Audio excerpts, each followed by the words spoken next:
So, good morning. I'm happy to see you. I'm not happy with the circumstances, but I hope you're all doing okay in terms of your own personal safety. I know you're covering a war zone, but I wish you all well. I will start with a short video, and we'll go further to my presentation, please. Now, Jason?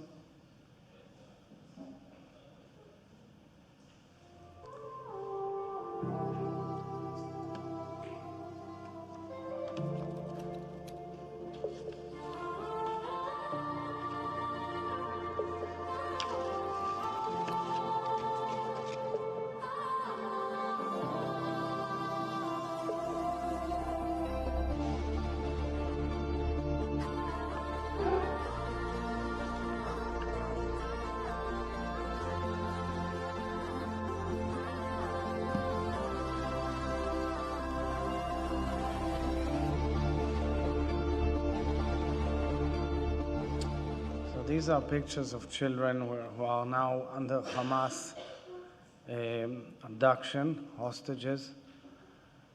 And my nation is bereaving. This tragedy has inflicted almost every home in Israel. Somehow here you know somebody who lost his life, who was wounded, or is under captivity as a hostage in Gaza. And it will be a long and drawn-out campaign against Hamas, which is basically a long, drawn-out campaign against ISIS. I'll show you, with your permission, some data, updated data. 5,000 rockets, missiles launched at Israel. 2,800 fell open in areas on the sea. 350 were intercepted by Iron Dome, and we had 80 direct hits. 30-plus communities infiltrated, most of them evacuated now, with huge tragedies. We know, you follow up, about 1,300 killed and 3,300 injured. Amongst them, people from 36 nations projected. We'll show you a map of all the flags. I will just mention them. Australia, Austria, Azerbaijan, Australia, Austria, Azerbaijan, Argentina, Belarus, Brazil, China, Chile, Canada, Denmark, Eritrea, Estonia, France, Germany, Hungary, Italy, Ireland, India, Kazakhstan, Mexico, Portugal, Poland, Philippines, Panama, Romania, Russia, South Africa, Spain, Sri Lanka, Sudan, Thailand, Turkey, Uzbekistan, Ukraine, United States, and United Kingdom. Still, a lot of the data needs to be verified. Over the last 2 years, the border with Gaza was extremely calm. In relative terms, Israel has taken enormous steps to calm down the situation and ease up the pressure in Gaza. It has opened up its borders, a major growth of trade between Israel and Gaza. Over 20,000 Palestinian employees came into Israel every day to work in Israel in various fields of employment, breaking bread, bringing money back home. You could have seen economic growth in Gaza. International investments went in through the international community, mostly UN and other agencies, in order to supply the necessary infrastructure for Gaza. There was no reason at all for this flaring up, which ended in the worst tragedy that was ever inflicted on the state of Israel, and the highest number of Jews killed since the Holocaust. Highest number of Jews killed since the Holocaust, including Holocaust survivors who went through the worst atrocity in history. I will read you a quote from a Zaka volunteer. Zaka is an NGO that identifies bodies and deals with what we call last mercy of respect. His name is Moti Bokachin. He appeared yesterday on Israeli TV. And he said, "A road that takes 10 minutes to drive every day took us 11 hours. Dozens of vehicles all along the road, some upside down, some burnt, and in every vehicle there were lifeless people, murdered in cold blood. They, the Hamas, threw grenades into the vehicles, blew them up after they murdered the people inside. We found a lot of murdered people in the ditches on the side of the road who were trying to escape, and they shot them and they fell into the ditches." One of my own advisors was mobilized to remove bodies. I spoke to him last night. He found a family of 5 tied together, hugging each other, shot and burnt. Nothing can speak more than anything than this tragedy. I was wondering what they prayed before they were all shot together. Mother, father, children, babies. The injuries that were found on the bodies of the killed, the people, the removing teams, the rescue teams, which I met in the last 2 days, mostly in Sderot yesterday, found signs of torture on the bodies like anything they've ever seen in their life, and some of them are for decades dealing with pains of war and terror. Kibbutz Be'eri has a unique story. As you know, 10% of the kibbutz was killed, lost their lives. Kibbutz Be'eri was one of the most popular places for people to move towards that region and find new homes. But Be'eri is a unique name. Be'eri is the nickname of the founder of the Zionist labor movement in Israel. His name was Berl Katznelson.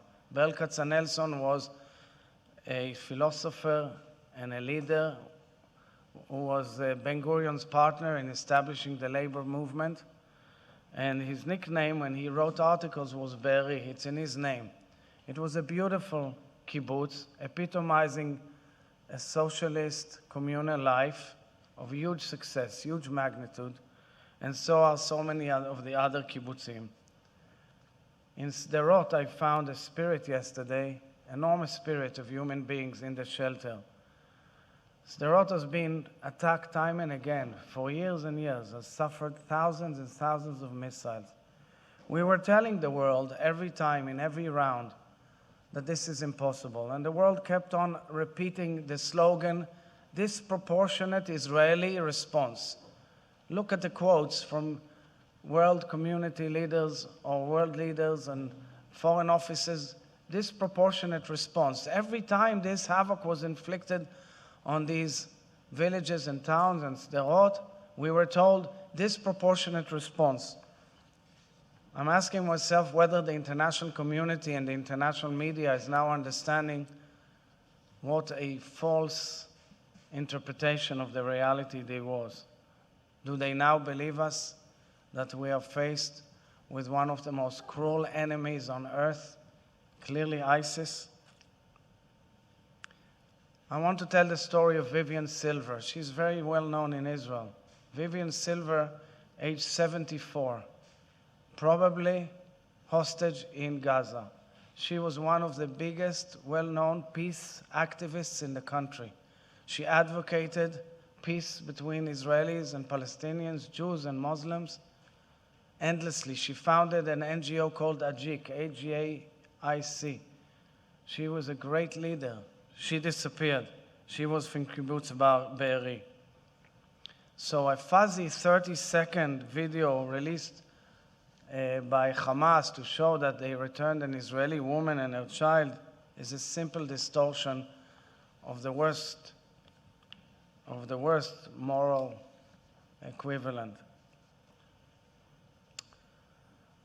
So we are not retaliating. We are targeting. We are targeting the enemy in order to uproot the capability of the enemy to carry on with this campaign of destroying Israel, trying to destroy it as part of an empire of evil which has its claws all around us, from north, with Hezbollah, from the south, from Hamas and Islamic Jihad. Look around us in the entire region. Look at the havoc that they have created everywhere Iran has touched, in Yemen, in Syria, in Iraq, in Lebanon. This is exactly what I spoke about in the joint session of Congress in the middle of July, where I explained that it was always our dream to make peace with our neighbors, but we cannot accept terror. Unfortunately, the world has seen the worst atrocity of terror in quite some time. So Hamas has carried out war crimes, crimes against humanity. It has chosen to conduct its war against Israel, hiding, as always, within populated areas, using the population as a shield, using mosques, shops, houses, anything of civilian lives as their center of activity. And that is why we're operating to uproot this infrastructure. We are very cautious in the way we operate. The IDF uses all the means at its disposal in order to reduce harm to the population. For example, many resources are invested in gathering intelligence, in trying to locate the enemy separately from civilian population, in evacuating the civilian population from the center of the battle, in warning citizens, in monitoring humanitarian situation. But Israel will defend its people and do whatever it takes with an iron fist to change the reality. I want to thank President Joe Biden wholeheartedly, and the American administration and the American Congress for their unanimity in protecting and supporting the state of Israel and the people of Israel. America is a great friend. President Biden is a great friend, standing by with us in our hour of need. Over the last few days, I've spoken with numerous world leaders who've expressed their dismay, their disgust, their outrage at the tragic attack and its consequences. I believe it's now time also to hear religious leaders all over the world express and condemn this horrific attack. And I also believe that the press around the world needs to look at the reality. They must declare and call Hamas a terrorist organization without ifs and buts, without explanation.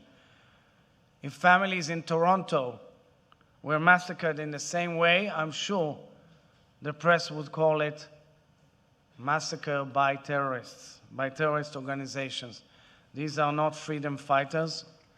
These are terrorists, the worst enemies of humanity that one can imagine. I call upon the international community unequivocally, make clear and loud condemnation of Hamas, just as you condemned ISIS.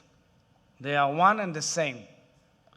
Make clear that Hamas carries full responsibility and accountability for the well-being of the hostages and demand their immediate release with no conditions at all.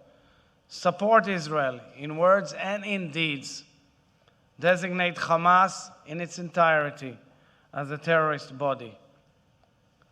Finally, I want to say that the people of Israel have always shown their capability of getting up from the darkest hour and rising as lions and fighting back and showing incredible spirit of unity and friendship and solidarity. I see it all over the nation.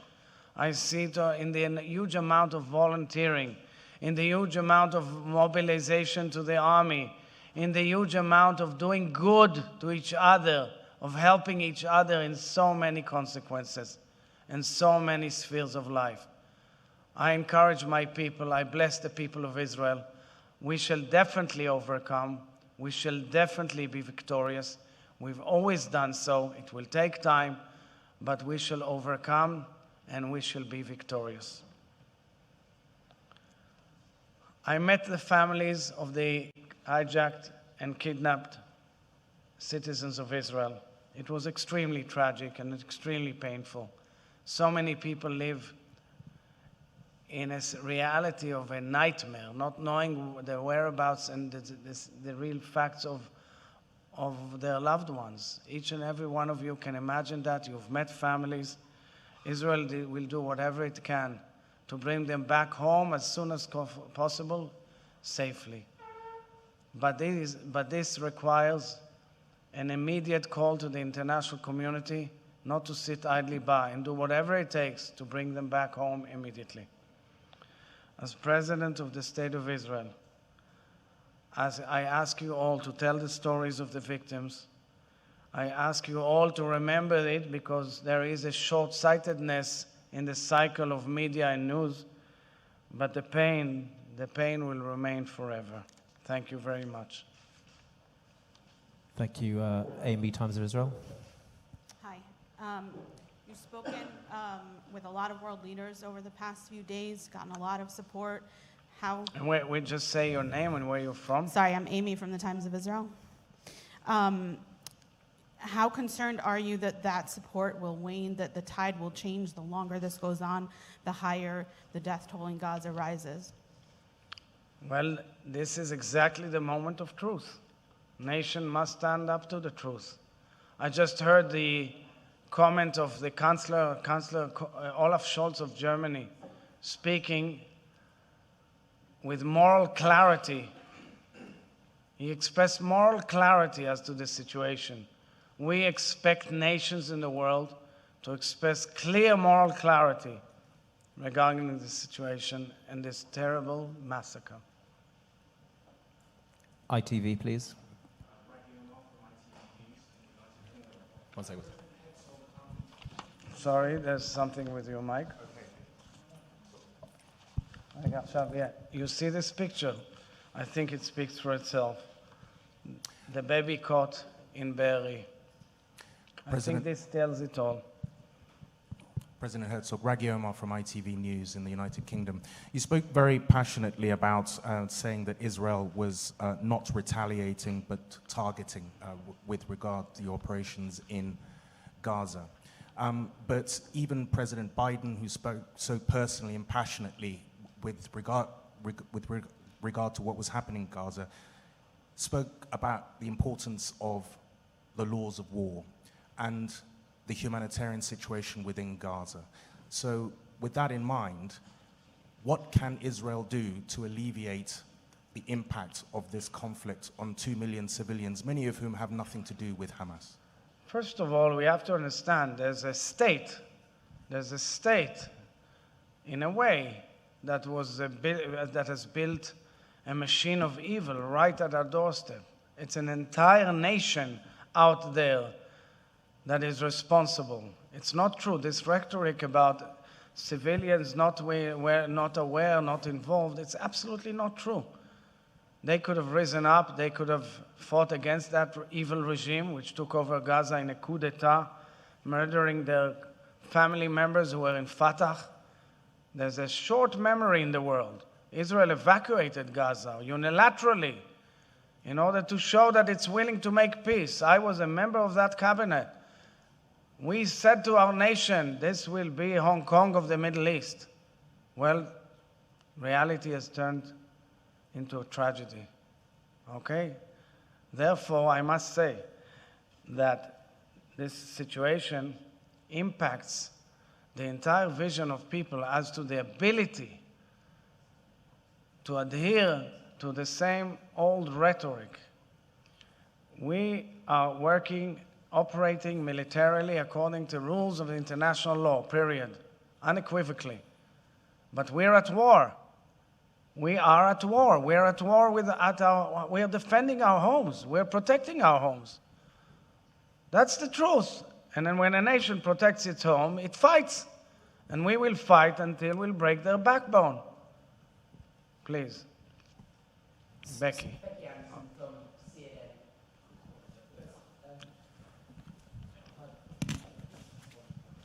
Becky Anderson from CNN. The collective punishment of a civilian population amounts to a war crime under international law. The US has warned Israel to uphold laws of war.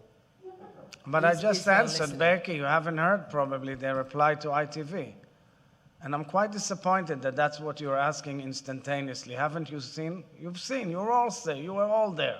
You've seen. So now we're starting with the rhetoric about war crimes? Really? Truly? Truly?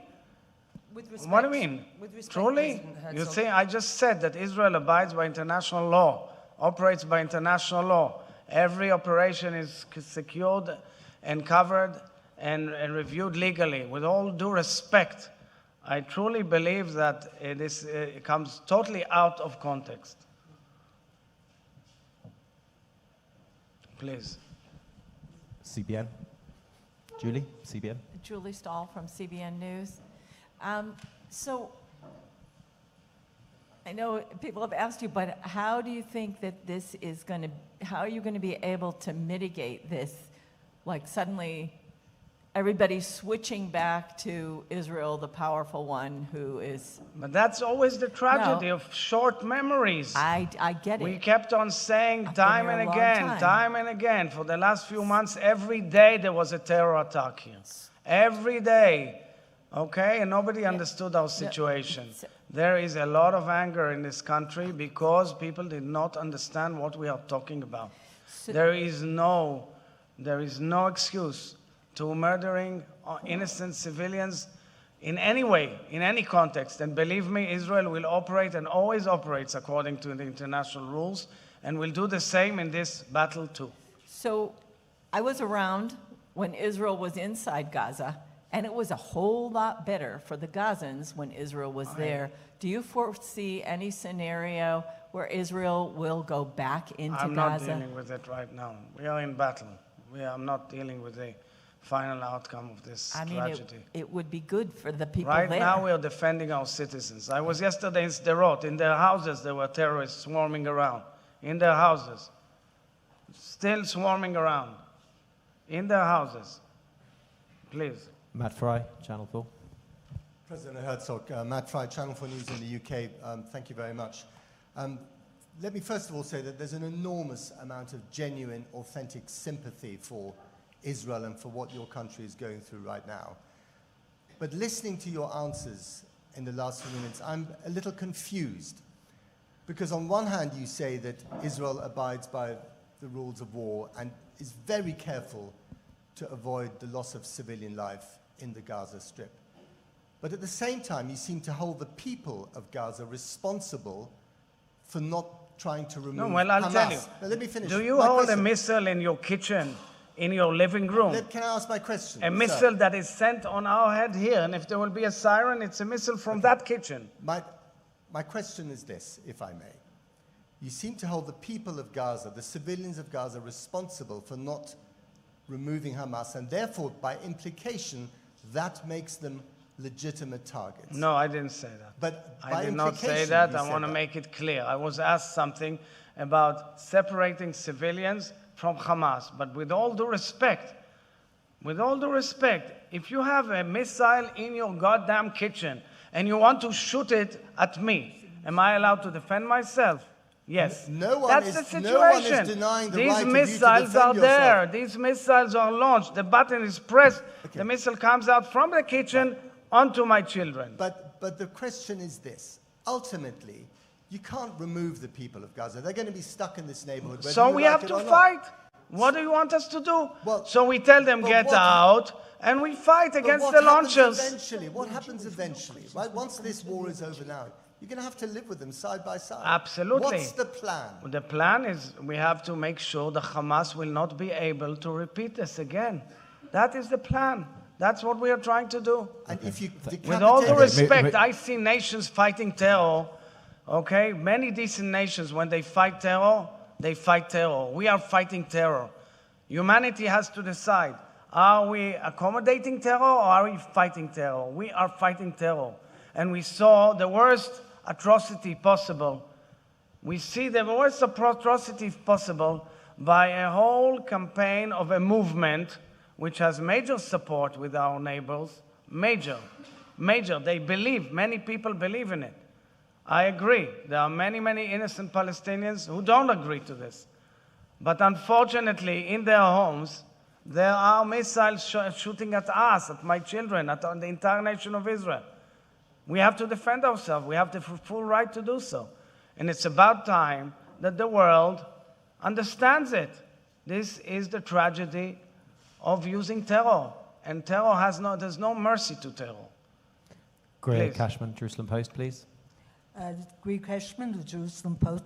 Mr. President, there's been a lot of complaints from people who have lost loved ones that there's been no official notification or reaction when they actually spoke to witnesses who saw their loved ones killed.